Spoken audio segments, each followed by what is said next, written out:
Embaixador Timor-Leste do Japão, Elidio Ximenes, justifica a presença Kairala Sanana Guzmão e a Tóquio, Japão, lá se representa grupo, mas Behanesan, líder nacional Timor-Leste. Diplomata na justificação lhe via telefônica, onde responde a preocupação bancada Fretlin. Dirige convite, dirige para Manxanana, lá os para governo e não tão famosos para o parlamento. Mas ex-primeiro-ministro, ex-presidente da república, convite ne Marukamai, a bolo Manxanana, a nesame e tem líder e a faz experiência ne bem que durante ne Manxanana ia, ele com a Timor-Leste ne sucesso ia peace building, no state building e também com a fronteira marítima não pode ser. Então convite né, Harukaba Mambot,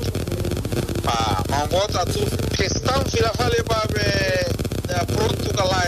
a nessa cidadão bye quando decisão ne bem marca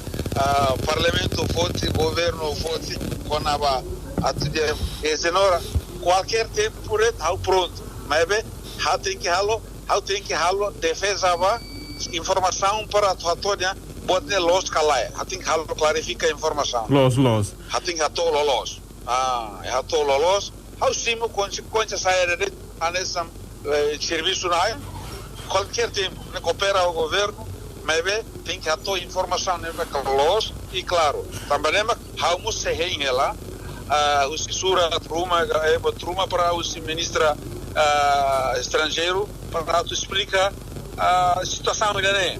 e Manxanana mostrou através da equipa técnica para tirolos catos mas que explica lá os how hanessa uma cara nem hanessa embaixada né fat ainda que atu simuema e hato fali tatu tamba e tenha botira nebe informação mas precisa italos lá tem lá também mas vamos fora quando lembre os partido os conferência de imprensa por ser que informação mas lá claro cara mais ou menos ideia resultado da conferência é positivo